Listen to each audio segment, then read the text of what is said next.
person who moves a mountain begins by carrying away small stones. Namaskar, welcome to PT Pointers. And in this video, we are going to cover major headlines of the Hindu, Indian Express, Press Information Bureau, and Live Mint.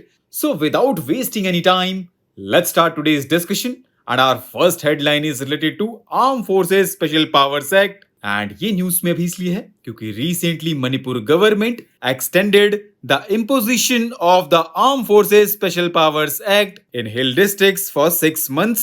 And ये कल भी news में था क्योंकि union home ministry extended it in the parts of Arunachal Pradesh and Nagaland. Now let's know more about Armed Forces Special Powers Act. So friends, the act in its original form was promulgated by the British in response to the Quit India movement in 1942, and after independence, Prime Minister Jawaharlal Nehru decided to retain the act, which was first brought in as an ordinance and then notified as an act in 1958.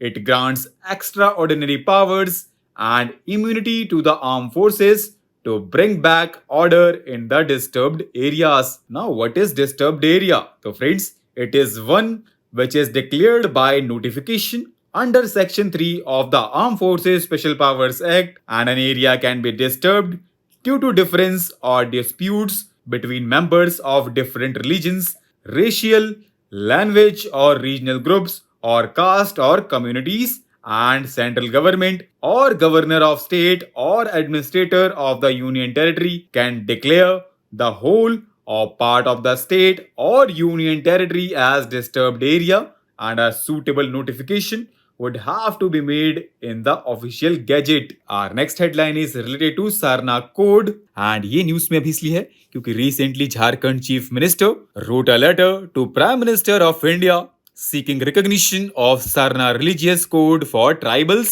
Now let's know more about the code. So friends, Sarna followers are nature worshippers and believers of Sarna faith don't practice ideal worship, and nor they adhere to the concept of the Varna system, heaven, hell, etc. And Sarna faith followers are largely concentrated in the tribal belt states of Odisha, Jharkhand, Bihar, West Bengal and Assam. Our next headline is related to India Aging Report 2023, जो कि recently release की गई है United Nations Population Fund and International Institute for Population Sciences. The report represents an extensive examination of living conditions and welfare of older individuals in India. It leverages the latest data available from sources such as Longitudinal Aging Survey in India 2017-18, Census of India, Population Projections by Government of India 2011-2036, and World Population Prospects 2022 by the United Nations Department of Economic and Social Affairs to provide an up-to-date perspective. And as per the recent report, elderly population share in total population is projected to double to over 20% by 2050. And it says challenges facing India's aging population are feminization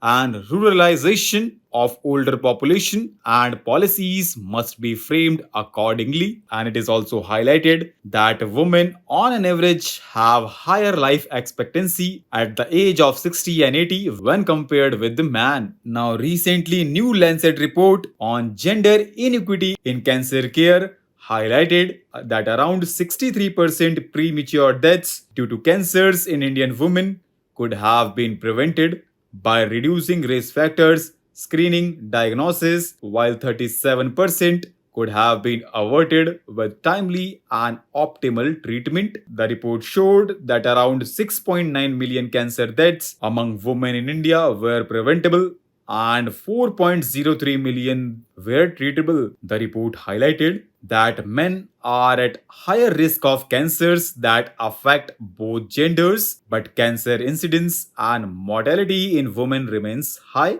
and globally, women account for 48% of new cancer cases and 44% of cancer deaths. Now, what is cancer? So friends, it is a generic term for a large group of diseases that can affect any part of the body, and one defining feature of cancer is the rapid creation of abnormal cells that grow beyond their usual boundaries and which then can evade adjoining parts of the body and spread to other organs. Our next headline is related to Travel for Life program. And ये news में अभी इसलिए है क्योंकि recently Ministry of Tourism unveiled the Travel for Life for Cleanliness campaign to bring large-scale behavioral change amongst tourists and tourism businesses, which will have significant impact on environment protection and climate action. Now let's know more about Mission Life, which stands for Lifestyle for Environment. ये launch किया गया था prime minister of India के द्वारा in October 2022, and it is India's led global mass movement to nudge individual and community action to protect and preserve the environment. It focuses on bringing about behavior changes in individuals for combating climate change, and Ministry of Environment, Forest and Climate Change is the nodal ministry for national level coordination and implementation of Mission Life. And do you know, friends, India is the first country to include life in its nationally determined contributions. Our next headline is related to Geo-heritage sites, and ये news में भी इसलिए है क्योंकि Geological Survey of India has planned to organize Swachhata drive at 15 Geo-heritage sites across the nation.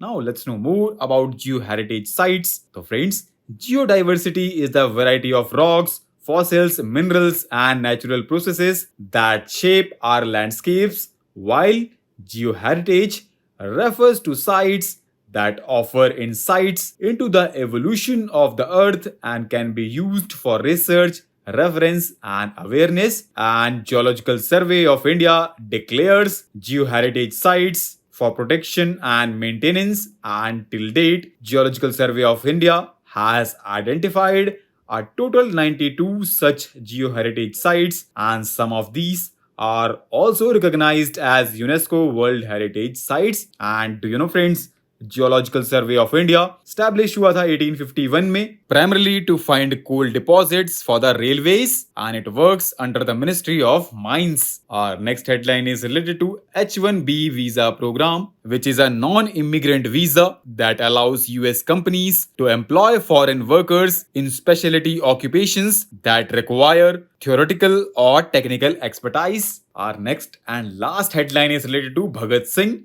क्योंकि आज इनकी birth anniversary है. He was an Indian revolutionary freedom fighter, and in 1926 he established the Naujawan Bharat Sabha and joined Hindustan Republican Association, later known as Hindustan Socialist Republic Association. And at the young age of 23, he was sentenced to death by the British government in Lahore conspiracy case on 23rd March 1931, and his sacrifice and resilience continue to inspire people of different ages. So with this, let's conclude our today's discussion. Thanks for listening, and for regular updates, you can follow us on various social media platforms.